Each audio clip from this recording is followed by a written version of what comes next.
बाहेर पाऊस पडत होता. मधू खिडकीमधून नेहमीप्रमाणे बाहेर पडणाऱ्या पावसाच्या सरींना घेण्याचा आणि पिण्याचा प्रयत्न करत होती.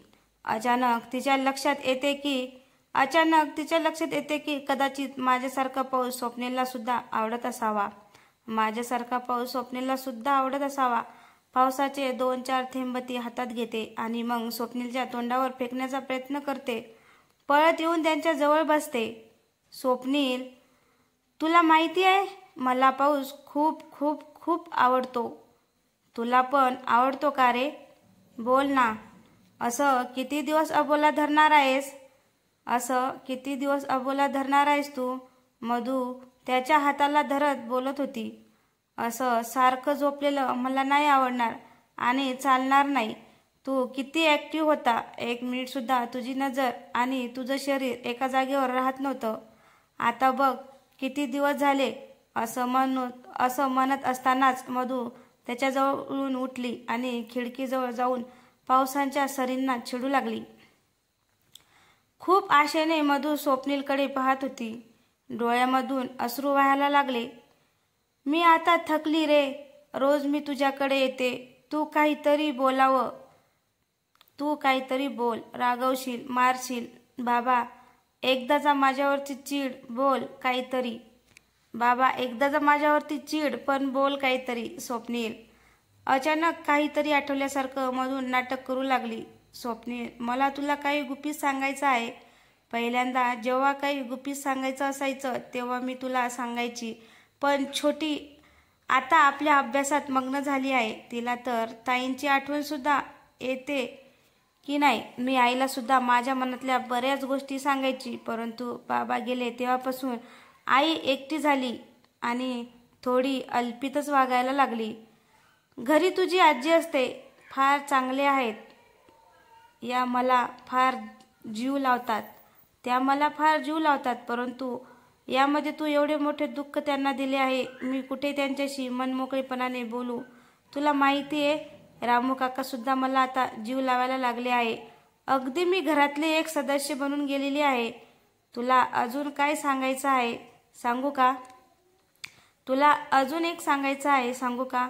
नको, तुला नाही समजणार ते. आणि समजलं तरी तू नाही जाऊ देते तुला सांगून. नाही जाऊ दे. बरं ठीक आहे, देते तुला सांगून. ऐक ना स्वप्नील, काही बोलतच निशांत बरोबर माझे लग्न झाले, म्हणून मी हळूहळू त्यांच्या प्रेमात पडले. त्यानंतर आमचा घटस्फोट झाला आणि मी पुन्हा तुझ्याकडे आले. परंतु आता मात्र माझ्या मनामध्ये अनुराग. मधू बोलता बोलता थांबली. स्वप्नील, आज तुझं काही इच्छा होती रे? असं वाटत जगामध्ये खूप वाईट लोक आहेत, परंतु काही चांगले लोक सुद्धा आहेत की ज्याच्यामुळे आपल्याला पुन्हा जगण्याची इच्छा होते. मधू अवांतर सांगत होती. एक काळ असा होता की बाबांच्या मृत्यूनंतर मला सुद्धा शांत कायमचं झोपण्याची इच्छा होत होती. परंतु छोटीचं शिक्षण, तिचे लग्न, आईचं आजारपण या सर्व गोष्टींनी मला जगण्याची हिंमत दिलेली होती. परंतु माझ्या जीवनात एक असा व्यक्ती आता आलेला आहे की ज्यामुळे मला सुंदर जग दिसत आहे. तुला माहिती आहे का स्वप्नील, मी पहिल्यांदा जेव्हा आरशात स्वतःला पाहायची तेव्हा मला माझ्या चेहऱ्याची, सौंदर्याची, माझ्या शरीराची किळस यायची. परंतु आता त्या शरीराला, त्या सौंदर्याला पुन्हा नवचेतना आली आहे. माझ्या मनामध्ये काहीतरी बदल घडत आहे की तरी जो मला कोणाला तरी सांगायचा आहे. तू मला मानत नसला, मी मात्र तुझी खूप चांगली मैत्रीण आहे आणि मला माहिती आहे तू सुद्धा एक खूप चांगला मित्र आहेस. एवढे बोलून मधू उठली आणि त्यांच्या कानामध्ये जाऊन बोलली, I love you Anurag. Yes Swapnil, I am love. लाजली आणि मधू आपल्या खुर्चीवर जाऊन पुन्हा लाजत हसत आपल्या साडीच्या पदराला आनंदाने हलवत होती. नाना करते प्यार है तुम्ही से कर बैठी, तुमने किया क्या यार, हाय मैं मर गई. I am in love. Madhu आपली सुरेली आवाजामध्ये छान गाणं म्हणत होती. वातावरण अतिशय आल्हाददायक संवेदनशील बनले होते.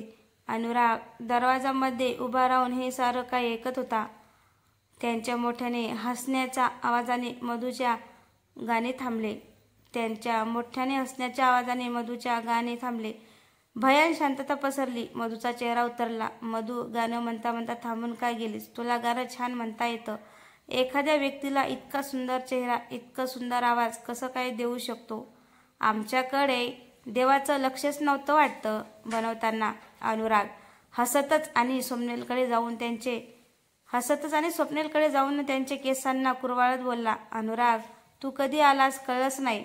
तू काही ऐकलं का मी बोलत होती ते? मधू बोलताना फार घाबरलेले, गोंधळलेली. आणि आपण स्वप्नीलला सांगत होतो ते अनुरागने ऐकले का असा संशय तिच्या मनामध्ये येत असल्यामुळे कदाचित अशी वागत असावी. नेहमी ठामपणे बोलणारी मधू आज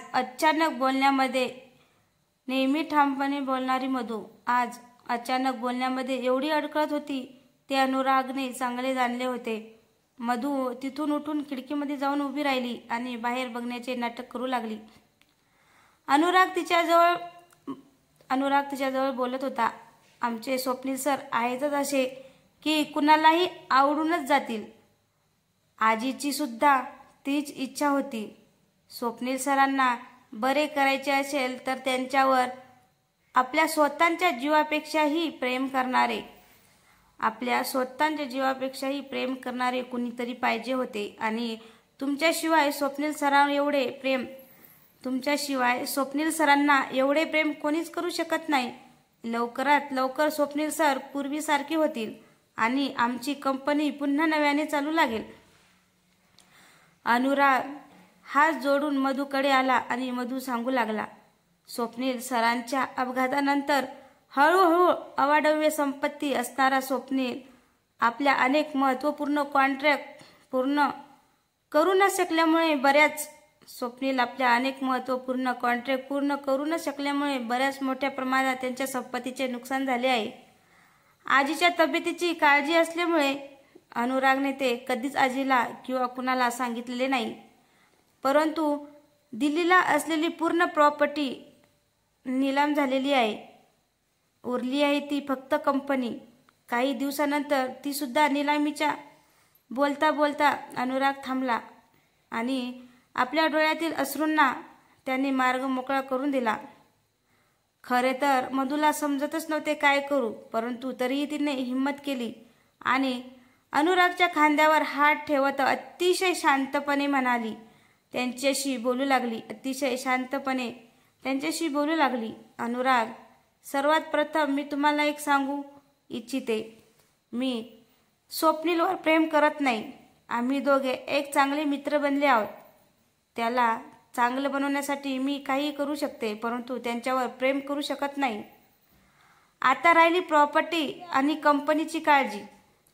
मला त्यांच्या पैशामध्ये आणि प्रॉपर्टीमध्ये कधीच इंटरेस्ट नव्हता आणि राहणारही नाही.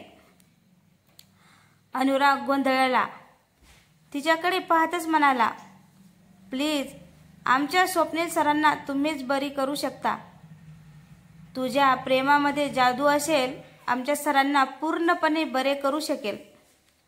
हो, मी सांगितलं तुम्हाला, मी स्वप्नीलला पूर्णपणे बरं करून दाखवेल, परंतु त्यासाठी त्याच्यावर प्रेमच केले पाहिजेत असे नाही. मैत्रीमध्ये सुद्धा फार मोठी ताकद आहे. अनुराग. मधू आता यावेळेस मात्र अतिशय ठामपणे बोलत होती. मधू मॅडम, त्या कंपनीमध्ये काम करणाऱ्या लाखो कुटुंबाची काळजी नाही वाटत का? कधी तुम्हाला ती कंपनी बंद पडली तर सगळेचे सगळे कर्मचारी बेरोजगार होतील, अगदी माझ्यासह. अनुराग चिडून बोलला. आता आले लक्षात माझ्या, म्हणजे तुम्हाला तुमच्या नोकरीची काळजी आहे. मधू चिडक्या स्वरात त्यांच्याशी बोलली. मला काय, मला दुसरी नोकरी मिळून जाईल, पण स्वप्नीलचं काय, त्यांच्या आजीचं काय, आणि कंपनीतल्या हजारो लोकांना सगळ्यांनाच नोकरी नाही लावू शकत. ताबडतोब त्यांच्या कुटुंबाची काळजी कोण घेणार? मधू मॅडम, जरा शांत डोक्याने विचार करा. अनुराग अतिशय विनंती करत मधूकडे पाहत बोलला. अनुराग, माझी ही परिस्थिती यापेक्षा वेगळी नाही. मी फार गरिबी आणि फार दुःख पाहिले आहे. आले का कोणी माझ्या मदतीला तेव्हा? मग मी कशाला कोणाची काळजी घेत असू?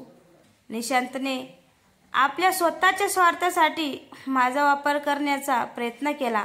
निशांतने आपल्या स्वतःच्या स्वार्थासाठी माझा वापर करण्याचा प्रयत्न केला. स्वप्नीलनेही तेच केलं होतं. आणि आज तू सुद्धा पुन्हा कशा ना कशासाठी माझा वापर करण्याचा प्रयत्न करत आहे. हे मला मुळीच आवडले नाही. मधूचा राग अनावर झाला होता. मी स्वतःच्या फायद्यासाठी तुमचा वापर मुळीच करत नाही. हजारो कुटुंबाची काळजी मला आहे. अनुराग मधूकडे न पाहता बोलला. आणि माझी काळजी नाही तुला? अनुराग, मधूच्या आवाजामध्ये रडका सूर होता. मी आहे सदैव तुझ्या पाठी, तुझी काळजी घेणारा. मग कसली काळजी तुला? अनुराग बोलता बोलता थांबला. का घेतो माझी एवढी काळजी आहेस तरी कोण तू माझा? मधू रागानेच बोलली. मी तसा तुझा कोणीच लागत नाही आणि जे लागतो ते तुला समजणार नाही. तू नाही म्हटलं तरी मी तुझी काळजी घेणार.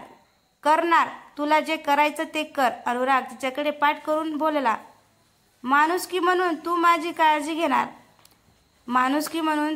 काळजी घेणार आहेस का? मधूने प्रश्न विचारला. तुला जे समजायचं ते समज. मी तुझ्या प्रत्येक प्रश्नाला उत्तर देण्यासाठी तुझा नवरा मुळीच नाही. अनुराग बोलला. तुला कोणी सांगितलं बायकोच्या प्रत्येक प्रश्नाला नवरा उत्तर देतो? तुझं तर अजून लग्न सुद्धा नाही झालं ना. मग हा अनुभव कुठून आणला? मधू बोलण्याच्या वेगात बोलून गेली.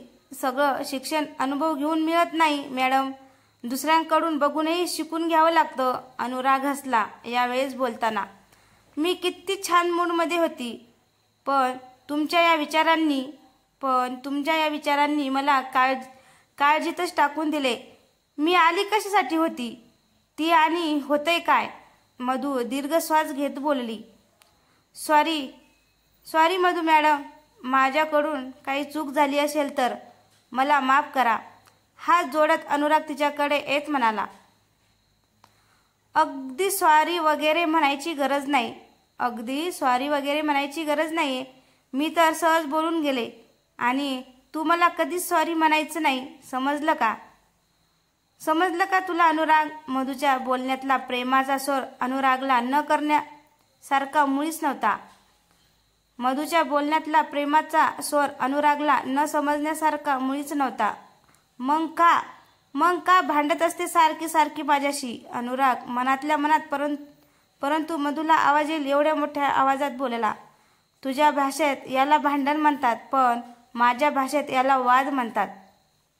आणि मला आवडते तुझ्याशी वाद घालायला.